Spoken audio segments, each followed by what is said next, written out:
Hey guys, welcome back. তো কেমন আছো তোমরা? আশা করি অনেক ভালো আছেন। গল্পের নাম পুরালাস পার্ট 2 নিয়ে এসে পড়ছি। বই বই আর চারদিকে সবার চোখে বই আমাকে আতঙ্কিত করে তুলছিল। কেন সবাই এত বই পায়? আদৌ কি এসব ভূতের কাজ কারবার না অন্য কিছু? এসব কিছু জানার আগে আমাকে মহিলা ও তার বাচ্চার সমস্ত কিছু জানতে হবে, কিন্তু কিভাবে? আবারও ভরসা মাহিম, ওকে নিয়ে থানার ম্যাডামের সাথে যোগাযোগ করলাম। পুলিশ ম্যাডাম তেমন কিছু বলতে পারলো না, শুধু বলল নদীর সাইডে লাশ পাওয়া গিয়েছিল। তেমন কিছু জানি না, আমি তখন এখানে ছিলাম না। তবে অফিসে পুরাতন ফাইল ঘাটলে কিছু জানা যেতে পারে। আপনি প্লিজ সেটা করেন। আমার এসব ঘাটতে খুব ভালো লাগছে।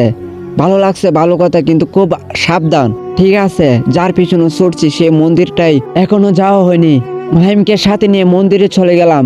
একটা বয়স্ক পুরোহিতকে সব বললাম। পুরোহিত চোখে মুখে আতঙ্ক। পুরোহিত বলল, তুই মরবি, নির্ঘাত মরবি। এরা শয়তান, শয়তানে এমন করে, তুই চলে যা। কি আজব লোক, কিছু না বলে চলে গেল, আরো বই দেখিয়ে গেল। মাহিম আমার কথা শুনে বলল, সবাই এত করে বারণ করছে, তবু তুমি এটার পিছনে ছুটবেই? তোমার ভালো না লাগলে তুমি চলে যাও। আমি ছোটবেলা থেকে জেদি, এর রহস্য উৎপাদন না করতে পারলে আমার শান্তি মিলবে না। মাহিন বলল, আমি তোমার সাথে আছি। আমি আর মাহিম হাঁটা শুরু করতেই বটগাছের একটা বিশাল ডাল আমাদের সামনে ভেঙে পড়ল। অল্প একটুর জন্য আমরা দুজনে পানে রক্ষা পাই। এটা দেখে দৌড়ে পুরোহিত মশাই চলে আসে। তুই চলে যা, তোকে সাবধান করছি, এসবে নাক গলাস না। এখানে আর সময় নষ্ট না করে চলে আসলাম। অমাবস্যা আসার অপেক্ষায় থাকলাম। আরো 25 দিন হাতে আছে। আপাতত এসব মাথা থেকে ব্যবহৃত রাখি। গল্পটা ভালো লাগলে চ্যানেলটা সাবস্ক্রাইব করে রাখুন, যেন পরবর্তীতে আপনার কাছে ভিডিও চলে আসে। রাতে ঘুমিয়ে আছি, হঠাৎ অনুভব করছি আমার গায়ের উপর থেকে পাতলা চাদরটা কে যেন বারবার টান দিচ্ছে। আমি 2-3 বার করে উঠিয়ে নেওয়া সত্ত্বেও সেম কাজ হচ্ছে। মাথার কাছে থাকা লাইটের সুইচ চাপ দেওয়ার পরও আলো জ্বলছে না। চাদরটা টান দিচ্ছে একটা 4-5 বছরের বাচ্চা মেয়ে। আমি ওর দিকে চোখ তুলে তাকাতেই একটা মুচকি হাসি দিয়ে আমার দিকে এগাতে থাকলো। পুরা লাশের গন্ধ এবার আমি হারে হারে পাচ্ছি। বাচ্চাটা মুখ মুহূর্তের মধ্যে ভয়ঙ্কর হয়ে গেল। এটা দেখে আমি প্রথমে ভয় পেয়ে গেলাম। তুমি কে বলে চিৎকার করলাম। ভালো করে খেয়াল করে দেখলাম আমার গলা দিয়ে কোনো আওয়াজ বের হচ্ছে না। আমাদের মাঝে এসো না, ফিস ফিস করার ভঙ্গিমাটা সবাই কল্পনা করুন। অদ্ভুত ভয়ঙ্কর একটা হাসি দিয়ে মুহূর্তের মধ্যে মেয়েটা গায়েব হয়ে গেল। সে রাতে আর আমার ঘুম হলো না। কোনো সুস্থ মানুষ এটা দেখার পরও ঘুমাতে পারবে কিনা সেটা বলা মুশকিল। মাহিমকে আবারও সব বললাম। সে আমাকে একটা সায়েন্টিস্টের কাছে নিয়ে গেল। যা জানতাম তাই বলল। সায়েন্টিস্ট বলল এটা নাকি আমার হ্যালুসিনেশন হয়েছে। ঘুমের ট্যাবলেট দিল, সাথে যেন ঘুমাতে পারি। ডাক্তারের চেম্বার থেকে বেরিয়ে পুলিশ ম্যাডামকে ফোন দিলাম। তিনি ফাইলটা নিয়ে আসলেন। মজার ব্যাপার, সব ভালো করে ঘেঁটে দেখলাম মেয়ে ও তার মায়ের লাশ পুরানো অবস্থায় পাওয়া গিয়েছিল। হঠাৎ মাথায় একটা বুদ্ধি আসলো, কোনভাবে কি বাকি যে 2 বন্ধু আছে ওরা আমাদের এই ব্যাপারে কিছু জানতে পারবে।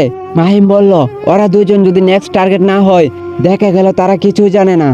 আমি বললাম, কিছু তো একটা পাওয়া যাবে, এখানে গেলে চলে যাই। মাহিম বলল, অ্যাকচুয়ালি আমার একটা কাজ আছে, তুমিই যাও। আমি বললাম, সেটাই ভালো হবে, আমার কাজ আমি একাই করি। মাহিমকে বিদায় দিয়ে সেই কলেজের পথে ছুটলাম।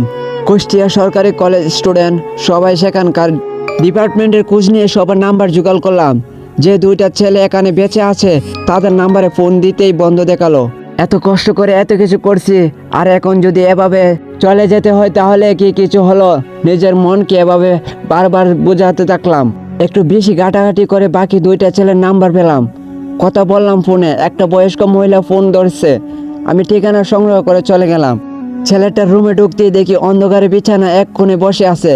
আমাকে দেখে প্রথমত ঘাবড়ে গেল, ভাবছে আমি পুলিশের লোক। আমি কিছু জিজ্ঞেস করতে যাব, তখনই মা বলে ডাক দিয়ে উঠলো। ওরে কিছু জিজ্ঞেস করার দরকার নেই, ও খুব ভয়ে আছে, আপনি চলে যান। আমি বললাম, আন্টি আমি শুধু কয়েকটা কথা বলেই চলে যাব। আন্টি বলল, কিছু বলা লাগবে না, চলে যান। আমি বললাম, আন্টি ওর ক্ষতি হতে পারে, ওকে দেখে রাখবেন। অমাবস্যার আর 4 দিন বাকি। ওর মাঝে আমাকে ছেলেটার কাছ থেকে শুনতে হবে কি হয়েছিল তাদের সাথে, যার ফলস্বরূপ সবাইকে এভাবে জান কোরবান দিতে হচ্ছে। এই কয়দিনে তার প্রাইভেট নাম্বার থেকে কোনো টেক্সট আসেনি। স্বস্তির নিঃশ্বাস পেলে কফি হাতে নিয়ে ব্যালকনিতে দাঁড়িয়ে টাস করে একটা থাপ্পড় খেলাম।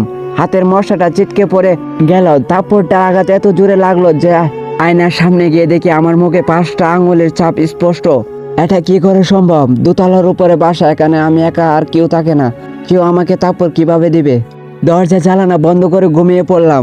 সকালে উঠে দেখি ভীষণ জ্বর। সে জ্বর 2 দিন পর্যন্ত থাকলো। কিন্তু তারপর কে দিল এটা রহস্য খুঁজে পেলাম না। জিনিসটা নিয়ে আর মাথা কামালাম না, কারণ আমার লক্ষ্য তারপরের লোক নয়। অমাবস্যার আর মাত্র একদিন বাকি আছে। আমাকে যেভাবে ওই ছেলেটা এবং তার বন্ধুদের খুঁজে বের করতে হবে, শুনতে হবে তারা কি করেছিল কিনা। আমি অফিস থেকে এসে ওই ছেলেটার খুঁজে পেলাম, কিন্তু যা আন্দাজ করতে পারিনি সেটা হয়েছে। ছেলেটা আগের রাত থেকেই নিখোঁজ। এই প্রথম কারোর জন্য মায়া হচ্ছিল, সাথে ব্যর্থতার একটা গ্লানি ছিল। এতটা কাছে এসে এভাবে খালি হাতে ফিরে যেতে হবে ভাবতে পারিনি। বিষণ্ণ মনে বাড়ির পথে পা বাড়ালাম।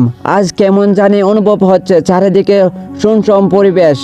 এর জন্য দায়ী একলা একটা মেয়ে বই একটু বেশি হওয়ারই কথা। একটা রাস্তার মোড় ঘুরতে দেখি রাস্তার মাঝখানে একটা অবৈ। হ্যাঁ, এত সেই অবৈ যা বাচ্চাটার অবৈ। বাচ্চাটা আমার দিকে মুখ ঘুরিয়ে তাকিয়ে একটা কুচি হাসি দিয়ে দিল। সেই হাসিতে ছিল কারো উপর বিরক্তির স্পর্শ ছাপ। মুহূর্তের মধ্যে আমার সামনে এসে সে আমার গলা টিপে ধরলো এবং বলতে থাকলো, কাউকে বাঁচাতে পারবি না, নিজের জীবনের মায়া নেই তোর? আমি বললাম, আমাকে ছেড়ে দাও, ছেড়ে দাও। বলতে বলতে সে আমাকে ছেড়ে দিল। আর সবচেয়ে আশ্চর্যের বিষয় হলো, সেটা হলো সামনে তাকিয়ে দেখি আমি আমার বাসার সামনে। যেটুকু পথ ছিল সেটুকু আসতে মিনিমাম 20 মিনিট লেগে যেত, কিন্তু সে পথ চোখের নিমেষে কিভাবে আসলাম সেটা বাবার মতো বুদ্ধি আমার মাথায় সেই সময় আসছিল না। রুমে গিয়ে দেখি সেদিনের মতো পুরোটা রুম চাই দিয়ে ভরা। সেই চায়ের ভিতর থেকে একটা অদ্ভুত মাংস পোড়া গন্ধ আসছে। মাকে ফোন দিয়ে বললাম আমার সাথে আবল তাবল কিছু হচ্ছে। তিনি আমাকে হুজুরের সাথে কথা বলতে বললেন, কিন্তু ভাবলাম হুজুরের সাথে কথা বললে তো আমার রহস্য উদ্ঘাটন হবে না। পরের দিনে আসে থাকলাম, এই রাতে যেভাবে হোক আমি মন্দিরের কাছে যাব। একাই যাব আর বই পেলে মাহিমকে ডাকবো। সেদিন অফিস থেকে ফিরে নিচের ভাবিদের সাথে আবার কথা বললাম।